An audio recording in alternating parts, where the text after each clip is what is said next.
Welcome to the podcast, where street smart, business smart, all kinds of smart people share their insights into the world of marketing, career journeys, and personal growth. So sit back and prepare to get enlightened with your host, Adam Posner.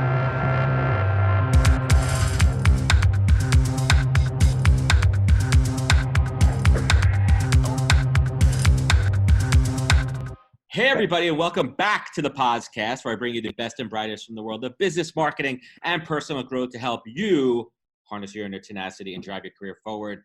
Folks, we're doing something pretty cool today. It is a hybrid collaboration. We're going to mishmash it up. Basically, my guest, Andy Storch, and I, we're going to interview each other.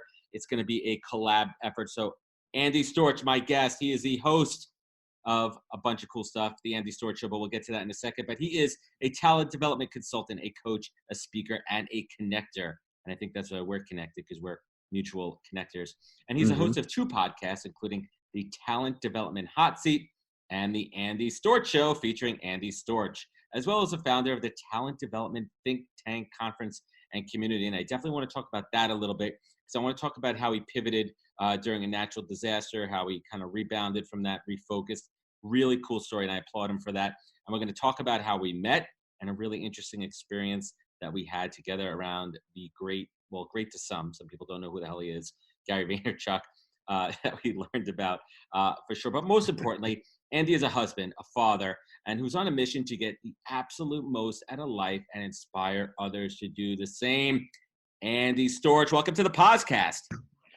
Adam Posner, this is so exciting, man. This has been a long time coming. You and I have so much in common, and yet we know a lot of different people. We do some different things, and I think we both bring a lot of energy, a lot of passion for networking and connecting. Yes. And when we did meet, and I do think we should get to that story, it was kind of like worlds colliding, like, oh, we are definitely meant to be friends. It was a perfect storm. It was so freaking cool. Yeah. Exactly. And brought together by Gary Vee. We can talk about that. Yeah, let's get into that for sure. So let's give a little bit of background here. So let's take it back to I think it was September 26th, Dallas, Texas. And we're not talking about the Kennedy assassination here. You know, it sounds like that. I'm going dark. I was down the road, yeah. Oh yeah, I mean, I took photos literally in the street. It was crazy. Do you know they have an X in the street where Kennedy got shot? I didn't, I've been to Dallas many times. I always meant to go over there to the public school building. And the library. Yeah. The library. Yeah, I never have. I took a walk there the first morning. I'll send you that picture afterwards. It's really freaky. So you could actually stand, I mean, it's a live street. So I waited till the light turned and I stood in the street, and you could look up to the book depository, and you could actually see, Oswald had a pretty clear shot, man. It's a hard shot, but I mean, it's crazy. That's history right there. So was there another shooter? Have you seen The Irishman? No, I haven't. I've heard about it. So let's regroup after that and get some thoughts on maybe some ulterior motives why Kennedy might have gotten killed. But we're digressing here. We are really digressing. We went off the path there. So it's Friday. Listen, man, it's Friday. It's been a long week after holidays here. So Andy and I were both at LinkedIn's big annual shebang bang in Dallas, Texas, called Talent Connect. I know of Andy. Andy has known of me. We've been connected on LinkedIn. I think we even had a couple of messaging chats, but we really never really got talked live, never really hung out or anything like that. No, nothing. And it's funny. So during the conference the day before the Gary Vee incident, that's not an incident. It's a happening. It's not an incident. I saw Andy walking around. I saw him talking to some other people. I recognized him, but I didn't go up to him because he was busy, and I don't really like to play interrupter. Were you intimidated? No. I don't get intimidated by. I'm a New Yorker, man. It takes a lot. But I saw him doing his thing, and I kind of saw him walking around. And finally, we chatted before the Gary Vee thing. I went up to him, and we're like, "Hey, you're Andy." He's like, "You're Adam." It's like, "I know you." I'm like, "I know you, bro." And we kind of just broed it out for a little bit and got to know each other. So we're at Dallas at LinkedIn Talent Connect. And I'm going to tell my side of the story to a point, and then I want Andy to chime in so we have a linear timeline of this. So Gary Vee was one of the keynote speakers. Everyone knows my story with Gary Vee. I was let go from Vayner Media. Gary gave me the most important words of wisdom and my advice, yada, yada. Now I'm a recruiter. Now I'm doing great. And I have a podcast, blah, blah, blah. But so I'm at LinkedIn Connect, and I see Gary Vee is speaking a little bit later in the day. I'm like, cool, I'm going to go to my sessions. And I'm in a session about an hour and a half before Gary's keynote speech. And it was a great session. Dawn Burke, it was awesome. And I'm looking down at my phone, and I see Gary is broadcasting live on LinkedIn Live. And it's literally across the hall from me. So I'm like, you know what? It doesn't look like anybody's around him. I wanted to catch up with him. So I make my way over there. Now, what was Andy doing at the same time? Well, it's similar, and just to back up, we'll get into more about what we do and everything, but I run my own business in talent development, and this conference came on my radar pretty late because I heard that Josh Bersin was going to be speaking there, and Josh is, for those that don't know, he's probably the biggest name in HR, in the HR world. He's got nearly 800,000 followers on LinkedIn, a bunch on Twitter. And he's just this cerebral, he's not like a Gary Vee, he's not dynamic, he's just like this researcher that everybody follows him, he knows the latest trends. So, and he's speaking at my conference coming up, and I knew he was speaking there. So I was like, I need to go there and meet him in person and, maybe meet some prospects. So I dropped, I think it was like $2,500 or something for the like last minute ticket to this LinkedIn. Yeah, we'll talk about that price point in a little bit too, but. Yeah, we can. And, but one of the things that was exciting to me was Gary Vee was going to be speaking. And I'm a huge fan of Gary Vee. And I knew I wouldn't, it's not like he's going to be hanging out. But even if I could see him speaking, maybe there's a chance I might get to meet the guy and shake his hand or take a selfie with him. That would be amazing. Could be worth, the trip, right? So I'm not optimistic about that. I'm excited about trying to get in the front row when he speaks later that afternoon. Right. And like you, I'm sitting in a session. The one I was in was JP Elliott and his colleague from Dick's Sporting Goods. They were talking about, and we'll talk about JP afterwards too. Let's put a bookmark in JP Elliott. Okay, cool. I just met with him this week. But they were talking about kind of the brand they've been building. For those of you interested in, there's the picture of us. He's showing me on his phone right now. We'll get to that. Dick's Sporting Goods kind of started this hashtag campaign, and they were talking about. I was sitting in the front row, trying to be a good friend, taking some pictures of him, right, and texting it to him. And then I also, like you, I looked at my phone, I pulled up LinkedIn, and I see that Gary Vee is live on LinkedIn, which I've never seen before. No, I think it was his first, maybe. The background looks like it could be inside the Dallas Convention Center. Right, like you knew exactly where it was, yeah. Yeah, and I'm like, he is here somewhere, and if I don't take advantage of this moment, I'll regret it forever because it could be my only chance to meet him. So I grabbed my truck and ran out of the room. So we roll up over there, and literally there was maybe like 4 or 5 people chatting with him, and D-Rock. Him and D-Rock, and then like 2 other people. And then you and I rolled up right at the same time. And I'm like, cool. We're both on the same wavelength of like, we know what the hell's up. And most importantly, what I like about our wavelength here is that we're opportunists in the most best way possible. We know when to strike. Like we both could have sat back and be like, I'm not gonna go bother Gary, whatever. Listen, man, like that's what we do, man. So I want to comment on that because I think in that moment, and maybe I'm exaggerating, on this, but I think that right there is a metaphor for the way to approach life, especially as an entrepreneur, if you're trying to do big things and something that you and I both believe in, and how I've changed a lot of my own life. I used to sit back and be scared and not take advantage of opportunities. But in that moment, I just went, and so did you. Right. And that night we were at the party, the big party. And I talked to multiple people who said, oh yeah, I saw he was live. I thought about it, but I didn't know where I'd find him. I didn't want to leave the session. I thought people would look at me, and they didn't do it. Right. And we did. So tell us about your interaction with Gary. First time talking to the man face to face. How'd that go? Well, it was minimal. In fact, I look back, I've thought about this, but I went right up to him and I shook his hand. I gave him a hug. It felt a little awkward, but I'm a hugger. I'm a loving guy. I'm a hugger. Yeah. He's done so much for me. I wanted to give him that hug, and I just told him, hey, here's what I'm doing. I run a couple of podcasts, conference, whatever. I've learned so much from you. I really appreciate everything you do. And that was kind of it. And I realized afterwards that because I wanted to be respectful of his time and like if there were other people waiting, but I got to realize afterwards, like he really didn't have much going on and there really wasn't anybody waiting. Dude, he wasn't doing anything. He was literally like, I definitely could have talked to him more. I could have asked him a question. He would have been cool with it. He would have been cool. I didn't take full advantage of that moment. But no, it was still great. But I got a picture with him, which I posted on, Instagram and Facebook. And I think I don't have a huge following on Instagram, but I post on there regularly. It's probably my most liked image on Instagram. Did Gary like it? Did he like it? I don't think he did. No, I tagged him. I don't think he understood. It's funny because I was part of Vayner a long time ago. I'm weirdly in the Gary Vee, and he told me this at another point. I'm in his feeds. I'm literally he commented when my son was born. he's in my feed, and he capped out on LinkedIn because I connected with him, 6-7 years ago when I was interviewing Vayner. Sure. Like, I'm in that 30,000 person ethos. And because I post so much and a lot more than his other people, he's told me, he's like, you are always in my feed. Nice. I'm like, success, right? Like, right. like good stuff there. And then after Andy went up, I mean, I've shared my story enough, and I'll share the clip and all, but my whole Gary V thing there. Yeah. So the piece that I always like to talk about afterwards, Gary walks away, and Andy was like, holy shit, did that just happen? Did you just like really bro out and told him everything? And like, I'm like, yeah, man, it was incredible. I mean, it was really like, and I talk about this a lot. I have like a one-on-one with Gary like once a year. Like we meet up somewhere, I grab coffee or something, whatever.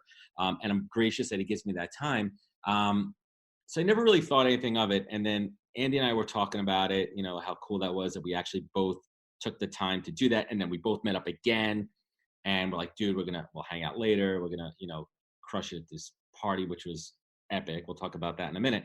And then we kind of went our separate ways. And I remember walking in to the conference, and there was these big, huge entrance, and you kind of walked in, and then the whole stadium, the whole stage opened up. And I thought for myself for 1 second, and I shit you not, Andy, I'm like, what if Gary talks about, my story with him? I had that thought, and that's real.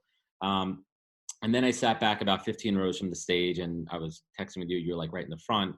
And then Gary's doing his thing. I'm like, this is cool. I didn't think it was his best performance. I felt like he was kind of winging it a little bit. No, I agree. Right. And then like 23 minutes in, he starts kind of like pacing over to my side of the stage, and I saw him make eye contact with me a couple of times earlier because I wasn't. And you're right behind me. I'm in the second row. You're probably like 10 rows back. I was like 15 back. Yeah. And just to paint the picture further, there are 4,600 people here. So it is a huge, huge convention center. So for me to be in the second row, you'd even be in the 10th row, means we're pretty close to the front. He can see us from the stage. He didn't see me, but he found you. And he's kind of looking through me at you. He's like, where are you, Adam? Yeah. And he finds you, and I'm like, oh my God, I just talked to Adam about this. I know who he is and what he's going to talk about, but nobody else did. So it was an odd moment. And he kind of walks over, and I saw him make that second eye contact. He's like, where are you, Adam? And I'm like, dude, I get the chills talking about that moment right now, because I didn't know where he was going to go with it. Right. And I'm like, oh, man, he's going to pull me on stage. Like, it's going to be like, and for anyone who, and just, we'll link it back to what happened ever. But Gary basically used me as an example. He talked about why I was a top 15 firing for him. Yep. Not top 10, top 15, meaning 11 to 15. And I'm going to ask him about that too. I go, well, where am I? Am I 11 or am I 15? And he told my story, and he leveraged that into a discussion how important it is to be mindful of a human being's experience when unfortunately you have to let them go, because that happens in business and on the way out. So that was an incredible experience. I mean, I literally had my 15 minutes of fame. The ladies sitting behind me were like, is that you? Is he talking about you? I'm like, who else? Like, who else was he talking about? Like, it literally is pointing at me. The other lady took a picture with me. Yeah. And then we went to this party, and I'm going to tell you what's so awesome about that. So we leveraged that opportunity at the party, and you were incredible, man. And I give you kudos. You literally opened up your network to me, and you introduced me to so many people. And it was very serendipitous. And I think that's what the key word is. It was serendipity that you and I met before, that we had the Gary Vee situation. And then, we hung out at the party afterwards, and you introduced me to JP Elliott, who I'm having on my show in a couple of weeks, and some other really cool people. And then the networking world just really, really opened up there. So I really think that going back to the cost of Dallas, Texas, right? It was not a cheap event, and I even got an early bird too. I think between my airfare, my travel, and everything, I mean, we're talking, $2,500 at a minimum there. Yeah, probably 28, something like that. Like all in, because I got in later. Airfare wasn't bad, and then my hotel was actually pretty cheap. Yeah, it's a cheap town. But the ROI on that experience and the people that I met, I mean, these events are about networking. Yeah. Right. So, I mean, I'm not going to give away my list here of some of the high caliber folks that I met along with yourself, but like, that $2,500 investment, it's going to pay 100-fold over the next few years. Well, you got that video of Gary talking about you. We both got pictures with him. I mean, how do you quantify that? What is that worth? It's exposure, right? It's brand marketing, and you can't always monetize it unless you can make a direct correlation between somebody saw that video and now they're a client of mine, which will probably happen there. So let's flip up a little bit. Like we talked about Dallas, you talked about us meeting. Andy Storch, tell us who you are and what you do best, man. Well, thank you, Adam. I do a lot of things you mentioned earlier. First, the biggest thing in the business world is I am a talent development consultant, coach, connector, facilitator, speaker, all those things. I really specialize in connecting companies with exceptional learning and development solutions to help them turn strategy into action and get their people doing the best work of their lives. I run a lot of workshops on leadership development, business acumen, innovation, sales training, things like that. But I also do a lot of things in the personal development world. And as you mentioned, I host 2 podcasts, the Talent Development Hot Seat, which is more about Right. corporate talent development and serves my business. And then I have the Andy Storch Show, which is more of my hobby, personal development, things like that. Sometimes there's overlap, sometimes they're different. And then I'm also hosting a conference in January called the Talent Development Think Tank with my good friend Bennett Phillips. Yeah, we'll get to that in a little about bit. the talent development world. And I'm actually planning another conference for entrepreneurs for later in 2020, September 2020, but that's not official yet. I know. I'm waiting for my guest speaker invite on those. And I'd love to come out to Sonoma. Right. So Andy, And then as you mentioned, of course, the personal side of things, since I know we'd like to get personal here too. I am married, 2 kids. I live in Orlando, Florida, but I'm on planes and all over the place. This guy's all over the place. So let's talk about your background a little bit. How did you venture into the world of talent development? And let's just be very clear here. You're not a recruiter. No. So talent development, let's talk a little bit. Let's unpack that a little bit. I think adding some context into your journey from where you really started, and we're not talking about when mom and pops met, but let's talk about the last few years about your journey. Yeah, I mean, it's a meandering journey, as many people's careers are, and you never know where you're going to end up. After college, I went out to California, and I worked for a couple startups, started a couple companies. Nothing really worked out, all failed. I got into corporate world, working in insurance, and then I got my MBA at USC Marshall School of Business. Made some great connections there. That's when I really got big into networking. By the way, I read this book called Never Eat Alone by Keith Ferrazzi. And I skimmed it. I basically that was 2005, basically put the whole thing into practice. And by the 3rd year, I was president of the MBA program, 700 people. And nobody even wanted to run against me because I knew everybody. Because I just put all those things into practice. I mean, networking, so important. I ended up getting into consulting. I got a great job with this Swedish company called BTS that is known for business simulation, strategy execution. And a lot of times the clients were learning and development, talent development type people at big companies. So I worked there 7 years, and then about 3 years ago, I really got into personal development, and I started feeling this pull back into entrepreneurship and wanting to do things more on my own. And so about 2 years ago, a little bit more, I left that company to go out as an independent consultant with a sister company called Advantage Performance Group. So I'm affiliated with them, but I'm a 1099 independent consultant running my own business. No boss, kind of get to do all kinds of crazy marketing stuff that I want to, like starting the podcast, like posting every day on LinkedIn and Instagram and all that stuff that we do. And just found that I love that. And I have so much to share with people. So I'm, building the business now around talent development. And for me, what that means is, a lot of people invest in developing themselves, personal development, but companies usually have departments or people that are trying to figure out, okay, how do we develop our people? How do we give them the management skills they need, the business skills they need to be successful at their job? Could even be sales skills. Some people call it training and development, learning and development, whatever you may call. So that's the side of business I'm in. Those people in those companies, I think they often sit near the talent acquisition, recruiting people, but it's completely different. Right. They're often under the HR umbrella.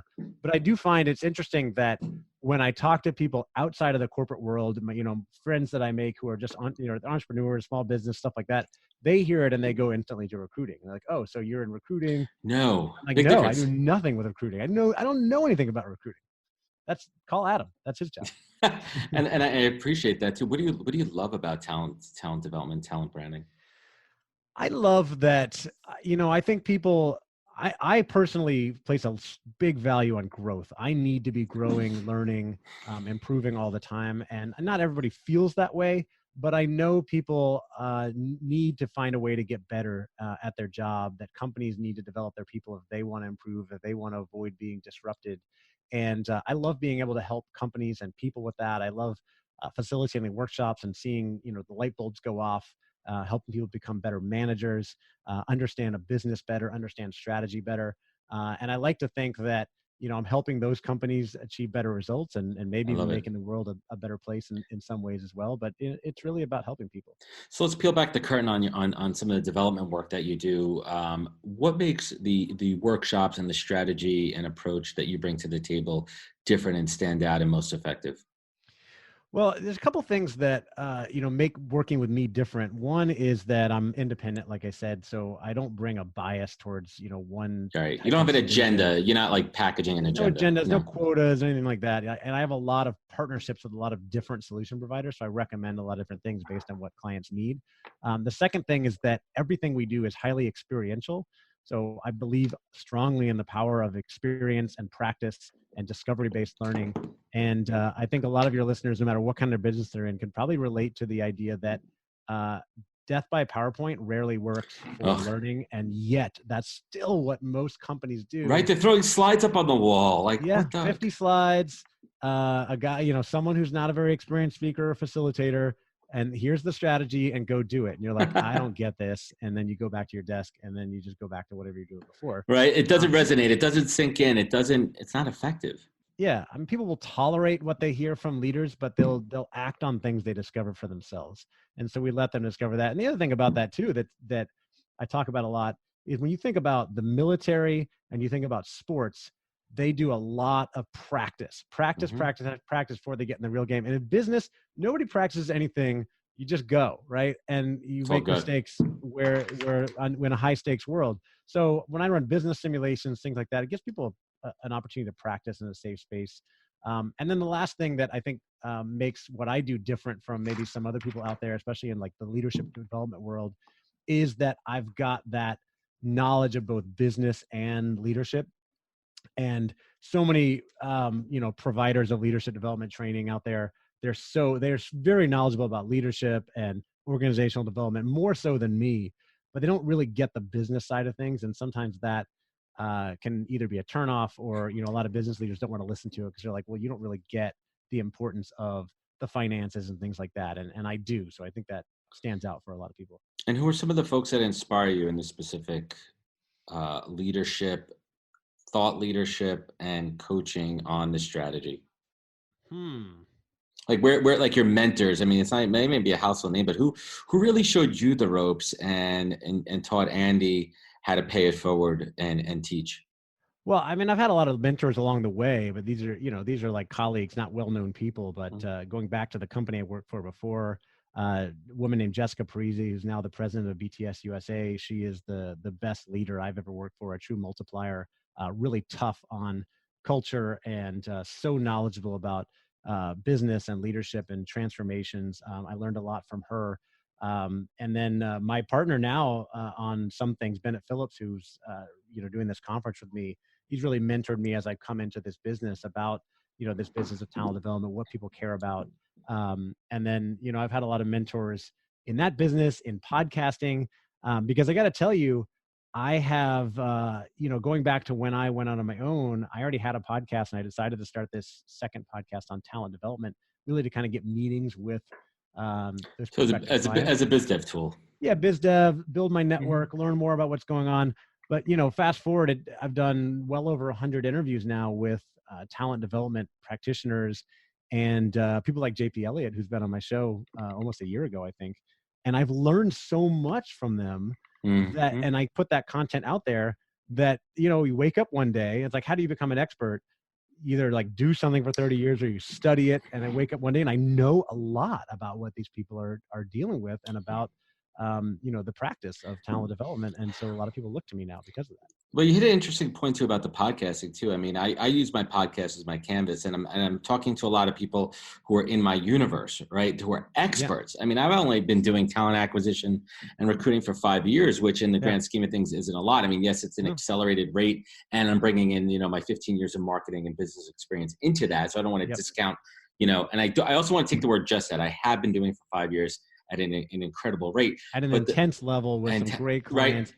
But you bring that marketing experience, which my outside perspective of recruiting and talent acquisition is that marketing is a huge part of it. And so it's all very relevant. And that's what's missing, employer branding and recruiting. But the point, just want to wrap that point up.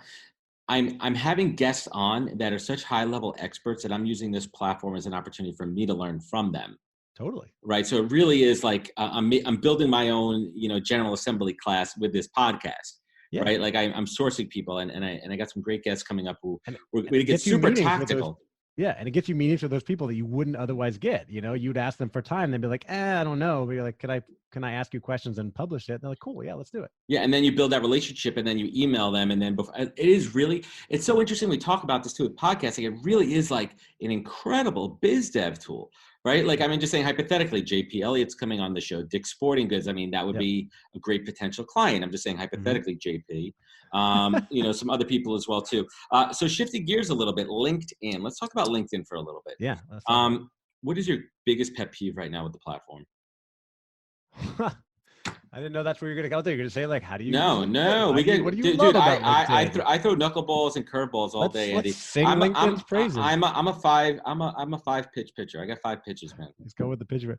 By the way, that LinkedIn Talent Connect conference we went to was like a 3-day commercial for LinkedIn. We all paid over $2,000 a pop. Wait, yeah. Let's pause on that for a second. LinkedIn basically paid us to go to a LinkedIn propaganda conference. We paid them to let them. Everybody said to me, they're like, "Why is it free?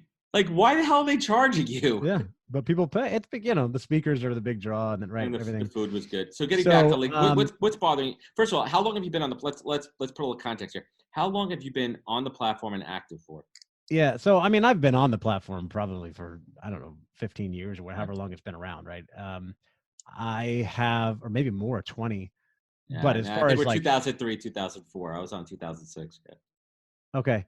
So posting content regularly, I mean, I've been using it as kind of a biz dev tool for the last 8 years as a consultant, interacting with people, messaging people, trying to get meetings, things like that.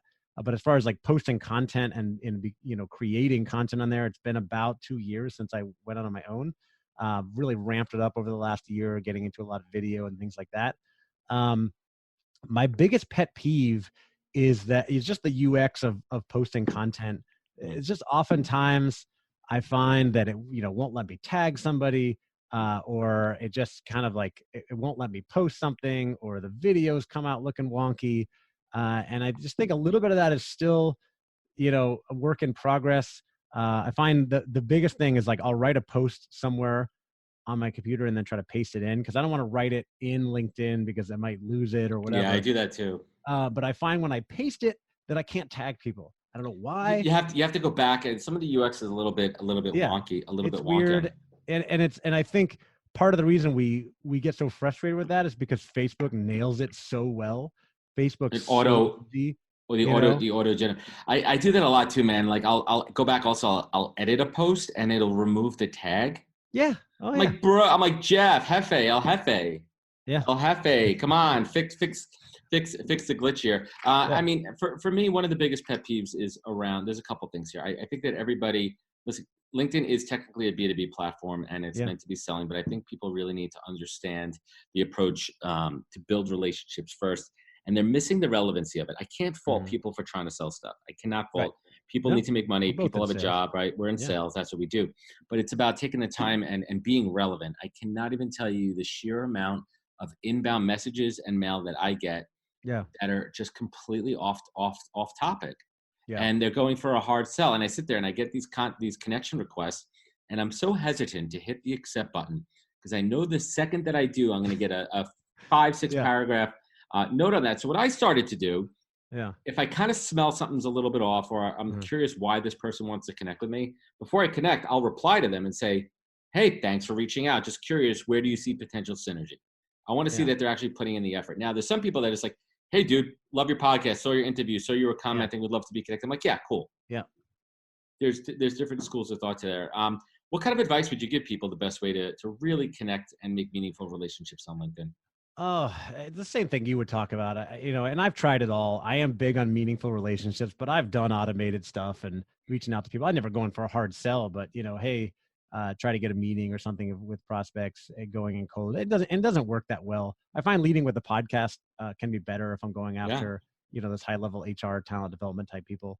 But really like starting conversations, leading with, real conversation, being curious, asking questions, posting a lot of content has been helpful because, and having the podcast, because sometimes I connect with people and they're like, oh, like yesterday, someone's like, oh, I was so honored you connected me. I listened to your podcast. I'm like, wow, that's really cool. Right. And just being like real and authentic and humble, I think is a great way too. And also, I mean, for me, I think it's just know who you're connecting with and like check out their profile and see what they do.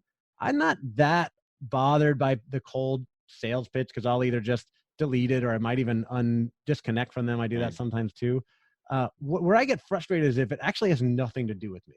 Right? Completely They're like, irrelevant. we want to sell you this software, automation software for IT services. I'm like, I'm not an IT. Did you check my profile? I don't, what are you talking about? I get recruiters reaching out to me to recruit me for jobs that are, it's one thing if you want to try to recruit me for a recruiter job, that makes sense. Yeah. Even to the extent when some people try to recruit me for jobs they see in my profile from before I was recruiting, because I get it, if you're doing keyword searches, that comes up. And I give them an education, right? Like, hey, just spend a minute to look at my current job and see what I'm doing. But when I get recruited for roles that are completely irrelevant, I take that recruiter to town. I go, you know what? You're the reason that recruiters get a bad rap. You're the and I'm not trying to like put them on blast publicly. I do it in a message to them directly. I'm like, please take that extra 30 seconds, because that's all it really takes. If you clicked on my profile, you looked at my most recent job, you see that I'm a recruiter, you see that I own my own recruiting firm in digital marketing. You could also see that I have not spent a day working in marketing, proper marketing in 5.5 years. So do a little bit, of that legwork. So you mentioned a very key buzzword, and I usually save this question for the end of my show, but what does that word authenticity mean to you, Andy? It's ever evolving. And I read a book recently that actually changed my mind about it a little bit. But I think in general, the important thing for me is, of course, it's about being yourself. People say don't hold anything back, be your true self. Obviously, you're going to be a little bit different in different types of situations. Right. There's certain things that you keep private. Yeah. I'm going to be different with clients than I am in this podcast with you than I am with my family. Right. But it's just not trying to be somebody else, not pretending to be someone else, unless, and this is where I shifted my mindset a little bit. I read the book, The Alter Ego Effect by Todd Herman, which is all about, he's a coach for 30 years for athletes and entrepreneurs and business owners and stuff, helping them really develop what he calls an alter ego, the person that you want to be, that, maybe you're not acting like today. And so this is where it kind of comes in where like, maybe you need to kind of pretend that you are the person that you want to be, but that person is really still you. So I think it's just not being someone that you're not, unless it's someone that you're growing into. I completely agree with that too. And it's interesting. I think about that. I think that there's times and moments where it's like, where I'm acting like my potential. I'm acting to where Adam next phase is going to, and I love it. Like it kind of lights me up. And that comes out when those moments when I'm with Gary Vee, those moments when I'm interviewing top guests, when I'm, in business meetings, and I'm really bringing my best self to the table. Yeah. You know what? I think the other thing too there, and I'm sorry to interrupt you on that, Please. what you made me think of is that it's really about being the way you want to be without worrying so much about judgment. And, Gary would talk about this too, right? It's like, judges. It's like me seeing you somewhere and just going right in for the hug and not being like, oh, well, what if he's offended that, well, I mean, and you got to be careful with some things like this. Some people don't like to be touched, right? You got to kind of feel that out, right? But you know what I mean? Like I just compliment people all the time, just say how I'm feeling. And as I've leaned into that over the last year or so, and it just feels so good to just be me and not worry about it. I think a lot of people overthink things too, and they struggle with perception and what other people think. And that comes with a balance of knowing yourself and that self-awareness. And have an understanding how other people view you and how you view yourself. And we could go down a rabbit hole on that, but let's pause on that for a little bit here. So we talked about conferences. Let's talk a little bit about, I know I'm switching gears here, but I want to talk about the conference that you're throwing in January. When was that originally scheduled for? Let's talk a little bit about what happened there. Yeah, I mean, this whole thing is interesting. You go to conferences and events, and I don't know if you thought about doing your own, but somewhere along the way, my friend Bennett and I just said, we go to a lot of conferences, many in the HR space, and they're so boring. And going back to that death by PowerPoint, it's inexperienced speakers, people who have some things to say, but they're not very good. They use PowerPoint slides. It's boring. The setup's not interactive. They're not leveraging the experience in the room. There's so many great, knowledgeable people there that are not getting to contribute. And we just said, we can do something different. We can do something better. We got a decent network. I wonder if we put a conference on, if we could get people to come. And so that was back in probably February of this year, 2019. And we started putting things together. We decided to call it the Talent Development Think Tank. We deliberated locations. We decided to put it in Sonoma, California. Not a bad place. Because we booked two big name speakers in the space, Josh Burson, who I mentioned earlier, Right. and Liz Weitzman, who wrote the book Multipliers, who's also a really big name in the kind of leadership development space. And they're both in the Bay Area. And Bennett and I both used to live in San Francisco, so we got a network there. So Makes sense. Go back there, but let's get it out of the city so people don't go back to work, at the end of the day, two-day event, right? So we picked Sonoma. We got the venue. We started marketing this thing, sending it out to everybody we know. I was posting about it on LinkedIn. We probably went about 2 or 3 months with nothing but crickets, like just, a lot of people that just said they couldn't make it. And we are just, we're not freaking out. We both decided You're panicking a little bit. Right. We both decided like, we're going to do this and we don't care if we fail, but we are definitely starting to get really worried. Cause we're on the hook for a few $1,000s, at least with the hotel and everything.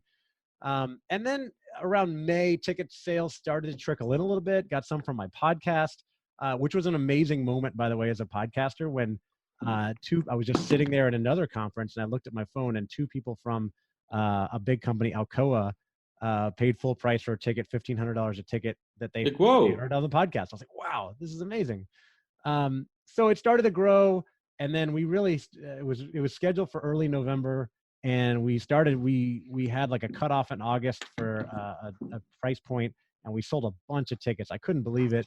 And then we finally got to a point in October where we had to market as sold out. We had 130 people coming. Amazing. Yeah, good for you. We ran out of space. The funny thing is, originally I wanted to try to sell more, and they had more space, but we were terrified that, we would be on the hook for all this space. And so we just reserved 1 ballroom instead of 2.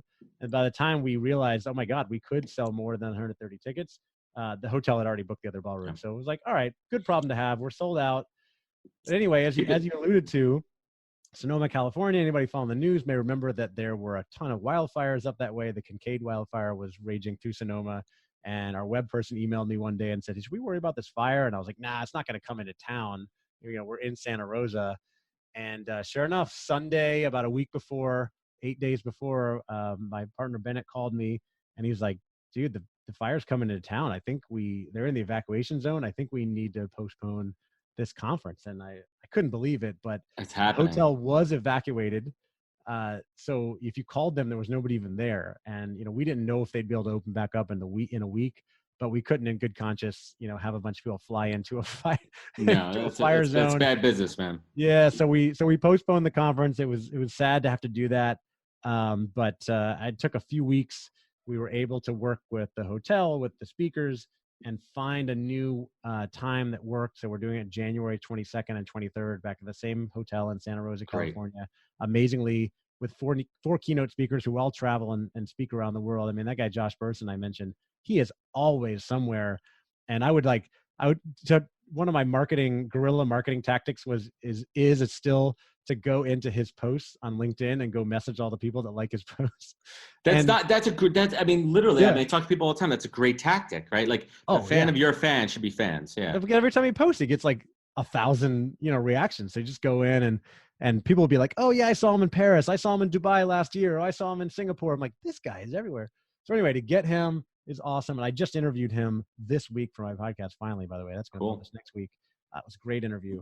So we had about, I think 20 people that said, we can't make the new dates. We want a refund. Some of those took a credit. Some people actually changed their plans. So it's not sold out anymore. We were able to open up new space with the January dates, and tickets are available now. talentdevelopmentthinktank.com. Yeah. Tell a little quick 1 sentence. What's this about? What is someone going to get? Let me rephrase that for a second. If someone attends this conference, what should they think about getting? What are they going to get out of it? Why is it worth their time and money? They're going to get certainly a lot of knowledge. The big thing is we will be talking about the latest trends in HR and talent development. We're going to be defining the future of talent development because we're going to be using design thinking after we hear from Josh about the trends. we are going to be, you're going to be interacting. You're going to learn a lot about a lot of things that are going on out there. For me, though, I still think the most important thing is the network. You and I are big on network. We know all of our jobs, business opportunities, everything comes from the network. So many people in talent development tell me, I wish I had someone, I wish I knew what other companies were doing, because we just were in this vacuum. Right, sharing information. Yeah, so you're going to get that network. You're going to hear best practices. You're going to get a chance to talk to people about your real challenges, and you're going to learn from some of the experts in the space. And I think people are going to walk away with, a clear direction and return on investment. It's really interesting talking about the ROI of conferences, right? Because a lot of the times it's just a boondoggle, right? Like it's seen as a boondoggle, and companies, they're cracking down on budget. So you really have to show that true ROI and really make it, compelling for them. So let's talk about 2020, man. What is on deck? You have your 2 conferences coming up. What about Andy Storch himself? What do you got going on as far as pushing the throttle, pushing the needle ahead? Yeah, there's a lot, so we're starting off with a bang with the Talent Development Think Tank in January. As I mentioned, I am talking with my friend Vincent Pugliese about planning an event for entrepreneurs in September. It's going to be called Don't Call It a Conference, because we are going to change the game on conferences. The anti-conference conference. Building the business as well, as usual. We got a lot of opportunities in the pipeline. I'm working on the podcast. We'll keep those going. And I've got a book on my mind that I'm thinking about trying to write in 2020 as well. And I want to really shift into this space of career development and helping people really take ownership of their career. And part of that will be networking. Part of that is building a personal, professional brand. And I don't think there are many people speaking to that in the corporate space right now. So I think there's a lot of opportunity. That's interesting too. And I've been thinking about that myself too, that I'm getting booked on a couple more speaking gigs, and I can only tell my story so much, but I really think I could tell the power of networking and how, for me, I say it, I didn't coin it, but my network is my net worth. And I built it and nurtured it over the years. And I leveraged, look what we're doing right here. Yeah. Look what happened at LinkedIn, like real networking and like the follow-up and the sheer amount of work and effort that goes into developing a real network. It's not just having 30,000 connections on LinkedIn. Right. It's not a race. It's not a game. It's actually interesting because I'm about to hit that 10,000 threshold, and I see all these people coming in. They've been on the platform for about a year, and they're hitting that 30,000 because it's a race for them to add that many as a badge of honor. But it's really not about that. It's about breaking it down and having those meaningful connections. What I'm kind of planning to do is reverse engineer and break down my 10,000 connections and show how long I've known people for. Show them that the percentage that are actually in my industry or within my realm of industry, to show people that's how you really build a network. How are you going to do that? When you have LinkedIn Recruiter, which is a recruiting pro, you could do a reverse demographic and break it down by a lot of filters on it.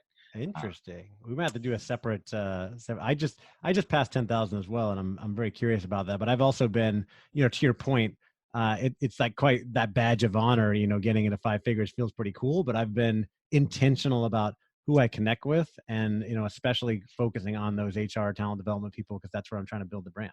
Right. Think about it too. You think, when Gary Vaynerchuk got up to 30,000 or these other people, they wouldn't realize like shit, maybe I would have not been a little bit more selective about who I connect with. Yeah. Right? And I've been thinking about that with Facebook too, because I try to connect with people I mostly know. And I probably have, 2,000 or something friends or whatever. And I think the limit's 5. And I've been thinking about that more lately, because I meet people now and they're maxed. And I'm like, can we be friends? And they're like, well, I have to remove somebody. I can't do it. I don't want to be in that situation. So I'm going to try to be. Yeah, I'm pretty intentional with my connections too. And I'm not saying just because if someone sends me a request and they have 0 people in common, that's not my sole reason for not connecting with them, right? I try to see the relevance, or if they send me that personal message and they're really telling me why. So I digress here. So let's bring it home here. Andy, a couple of questions that I ask every guest to get perspective.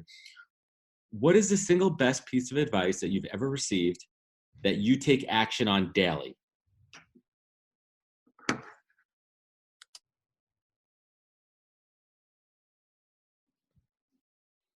And he's thinking, everybody. We didn't go blank here. We're still here. I don't know. The best piece of advice I received that I take action on daily.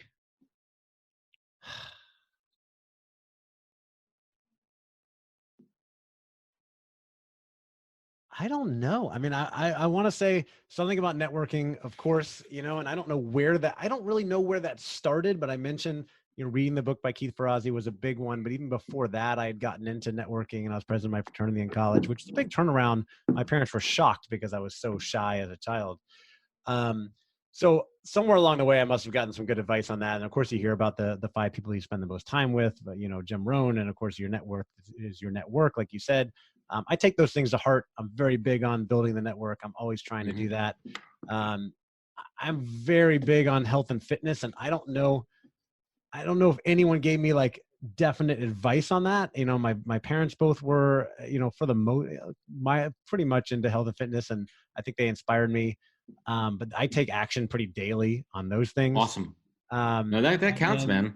Yeah. And then I think, I don't know, just overall, this wasn't like a piece of advice, but it was a book 3 years ago when I read The Miracle Morning by Hal Elrod that had made a big impact on me and kind of changed my life. And I've been practicing that, I've been practicing meditation every single day since then, getting bigger into reading and journaling and just doing all the things I've been doing. And that just changed my life. Yeah, no, that's awesome. And now I know I kind of took this podcast and kind of took it over a little bit, and I want to share this back with your audience. So any questions you have for me, anything you want to talk about? Yeah, I've been thinking about that. I was like, are we gonna flip this back around? Yeah, it's fine. Just keep it going. Let's keep it rolling. Okay, cool. Well, let's take it back because you have an interesting story. Going back to working at Vayner and then getting to where you are now. I was never in marketing, but I'm a huge fan of Gary Vee. And so I know for anybody in marketing that also might be a fan, especially younger, it's like the holy grail to get a job there.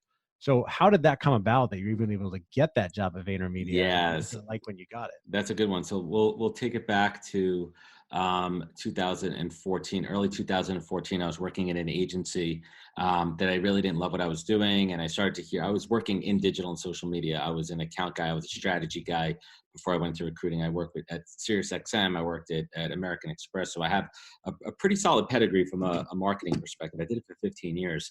And Gary Vee was starting to come on my radar. Gary Vee was not a household name at the time. And I had a buddy who early in Gary Vee's days was connected with him. They shared some office space. And I got introduced. And it wasn't just a freebie. I mean, I got introduced and I went through the whole gauntlet there of the interview process. And the first time around, they wanted to make me an offer, but they didn't have any opportunities open. So we paused the conversation at that point. I ended up taking another job at a different agency.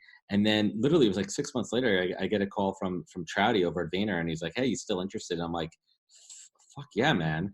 And literally it was a couple of conversations. We went out for lunch again. And they made me the offer. And it was so funny. They made me the offer. I remember we just bought our new house and we were doing construction on it. And I was sitting on the steps. We haven't yet moved in, and I'm sitting on the steps, and I took that call in front of my new house, and I'm like, this is my future. This is everything. It's everything I wanted. I have everything in place. And then, you know how that story ends, though. So it was a real, roller coaster for me, but I earned it, man. I worked hard and I was good at what I did. And unfortunately, my fail at Vayner was my own doing. I didn't respond well to feedback when things were not going in the right direction. I let some external factors in my life really put a block on me course correcting. And, it was tough, man, but everything happens for a reason. Yeah, no doubt. I think it's really important. Gary Vee talks about owning your L's, and we've all had failures and mistakes in our thesis, life. Man. If I could, I don't want to harp on it, but if I could pull out the lesson is that you certainly had a lot of strengths and you were doing well, but there were some things that weren't going that well, and you got feedback, but you weren't really listening to it, or you weren't ready to listen to it. You weren't really taking action on that. Yeah. And I think there was a lot of self-fulfilling prophecies happening. I think there was also a lot of politics happening, and it was just a cauldron of crap, right? It really wasn't the best situation for me to recover. And I didn't help myself with it. I really did not do anything to fix it. I was getting some good advice. I was trying to course correct. At the same time, also Vayner was in its infancy, right? There's only a couple hundred people at the time. So I didn't think that they had a fully, robust, program there. Yes, Claude was coaching with me, and we'll talk about that as well. Yeah, I was going to ask you if Claude was there and if she was looking after you. She was looking after me, but I think it was a little bit past the point by the time it got to her. It's interesting. I'm interviewing her on Wednesday, and we're going to talk about that a little bit too. I think maybe if there was an earlier intervention. But ultimately, I take full responsibility. Like ultimately, I'm responsible for my success and my failure. And it was that eye-opening opportunity for me to make a change in my life and really focus on what I'm good at, is what I'm doing right now. Yeah. So how did you make that pivot? What did that look like? Well, it's interesting, when Gary was sitting there and we talk about all the time, he said, double down on your strengths and stop focusing on your weaknesses. That's exactly what I did. I stopped trying to fix the things I wasn't good at. And maybe some of that was that true digital marketing strategy. Maybe it was some of my, at that time, people management, relationship skills. And I focused on myself. And I said, you know what? My key strengths are relationships this way, building and nurturing, meaningful relationships, understanding the market, understanding people, and understanding mindset. And all those things pointed to recruiting. The other piece too was about recruiting was it was unlimited financial opportunity. It wasn't like you're just set at this year I'm making 145,000. Next year I'm getting a 3% raise. I'm at 146, 158,000, whatever it is. I saw it as an opportunity where I moved to the burbs and I needed to have more income. And I couldn't just wait every 3 or 4 years to make these incremental jumps. And it kind of all came together. And I knew the market, I knew the players, and I been through enough interview processes and worked with enough recruiters where I had a very good sense of what the job was before I stepped foot in it. What was just going on your own is scary, right? What was your biggest fear at the time and how did you get over that? Yeah. So just to give a little bit more context there, I spent, 3 years working at search firms before I decided to go out on my own. And the biggest fear was failure. And that actually turned into the biggest push for me. And as your own business owner, you and I, and anybody who has their own business, we are ultimately responsible for that success and failure. And for me, and I'm sure for you, I'm putting words in your mouth, but it's zero fail. Like I cannot fail. I need to continue to put food on the table. It is zero fail. And I think that motivational of a zero fail and not being able to hide in a company or have a little bit of job security when you're getting that consistent paycheck is a real true motivator for a lot of people. Now, that doesn't work for everybody. Right. Some people really need to have that structured environment, but if you could handle being responsible for lighting your own fire and keeping that fire going, man, go out on your own, man. Do it. I agree with you 100%. And I love it. And because I've spent so much time on building the foundation like you have with a lot of branding and marketing stuff. I've probably missed out on some sales opportunities, building a conference, probably missed out on some sales opportunities. So my finances are not where I want them to be. Still get there. But I will never go back to work for somebody else if I can help it. I don't think I could. Because unless it was an opportunity, right? Like, would I go back to work for Vayner full time? No. Would I go back for anybody full time? It would have to be such an incredible, like, I'd be an idiot to say something no. really cool, and you have control over what you're doing, and you make a big impact, that sort of thing. You also reminded me, since we're kind of riffing, of a rant that I had in my head last night. You ever know these rants in your head? You're like, I'm having a rant right now in my head. Yeah. Like, why is this guy still talking? But I think you'll totally agree because you mentioned, some people skate by in companies, and I'm like, so many companies I come across, they're like, sorry, we don't have a budget, or we don't hire outside consultants to come run training development. We have an internal team that does it. And I'm like, yeah, you don't want to pay me $30,000 to come run a couple workshops, but you're paying somebody else $60,000 to sit around and work half the time and cruise Facebook the rest of the time. Whereas I'm going to bust my ass, get this thing done efficiently, and then move on to the next one. Right? I'm going to feed my family over here. Oh my God. The people that skate by are killing me, man. But it's all right. I've been those people. But I had a corporate job that I hated, and I skated by all day long. I had a couple of those. I've done it. I've done it plenty, man. So let's bring this home here. Any last questions that you have for me? Well, I want to get your perspective on, because you got the podcast. You're building the business. As an entrepreneur, someone who's out there building a personal brand. We both follow Gary Vee, and he talks about content, attention, all that sort of stuff. What's your perspective in general on building a personal brand? I did not coin this, but it really resonated with me. Your personal brand is your reputation. It's another name for it, right? It's your reputation. It takes years and years to develop, and it takes seconds to break it. And I also think there's a big misnomer out there. Just because you're creating this aura on social media and you're creating this persona of what people like, you want people to see and everything, you have to ensure that you're building credibility and authenticity, and that the message is really true and you could back it up, right? Because a lot of people could sit here and they could repeat a lot of things that other people say, but you have to put that into practice, right? You have to give examples. You have to have social proof of that. You have to have real recommendations and real work before you could come in and say shit, right? There's a lot of people out there, and I see it with this whole video splurge on LinkedIn, that are creating these videos talking about things that are a little out of their realm, or things that are not in their area of expertise. And a lot of people, they may not think this, but we're onto it, right? And it's not really as effective as you think it is. Yeah. And the other question related to that too is because you see all these other people doing things. How do you deal with comparisonitis? Do you suffer from that at all, where you're like, oh, look, that guy's doing that thing and he's got more followers than me? I did in the beginning, and then I said, fuck it. You know what I mean? Like, I stopped comparing myself to other people because I peeled back the curtain and started to see how they were building their audience and their following. And that's not the audience I want, nor do I want my audience. You know, I don't care how big the numbers are. I mean, it really is quality over quantity. Yep. And other people really don't have that mindset. And if that's what you're going for, fine, right? If you're trying to just get out quickly and build, like, it's not being true to yourself, right? Like it's just I agree. bullshit. Like, you're building up these huge followings, but what does a following really mean? Is it an engaged community? Is it people that you want to have business relationships with, or is it just a numbers game to you? Yeah, I don't know. That's why I so much appreciate the 3 people that listen to my show. It's great. You're right. And the podcast thing is crazy, man. I mean, listen, both of us, we'd be lying if we said we didn't want 1 million people listening to our show. We'd be lying if we said that. And we'd be lying if we said we didn't look at our numbers every day. Right. Right. But, and I get frustrated too, right? Like when I see like some shows tank when I think it would be great audience, because I think like this person has a great following and the audience will follow it. I get mistaken. My best show, my best performing show is around mental health with a buddy I went to high school with. We were friends in high school. And because it was real and it was a real story and it was meaningful and people cared about his message, and he just told about his incredible journey. And that's what I really cared about, because I wanted people to really listen and learn and take away from it. What does your 2020 look like? And just to back up for a second, you're running your own business, right? As a recruiter. Yep. You've got a team. You also have a family, a wife, and a couple kids as well, right? You're in New Jersey, I think. Long Island. Don't even. Long Island. That's right. Man. Oh, sorry, I got you the wrong way. Jesus, when people say Jersey. Strong Island. Yeah, exactly. 2020. It's interesting. I have a little bit of a downturn in December, which is turning out to be great right now when we're recording. So I'm working on my base camp. Right now, I'm building my base camp. I am doing stuff in my house to declutter, to get my physical house in order, which I've been meaning to do. Which means come do mine too. Yeah, when that stuff is taken care of, that's a stress that you can take off of your life and focus on your business. So prioritizing that, literally cleaning the garage, cleaning the boiler room, like that shit's important, right? Yeah. Which now opens me up to my 2020 planning, right? Being laser focused. I have a brand new client that I'm excited to announce in January. That's really going to be a game changer for me, for my business, my consultancy.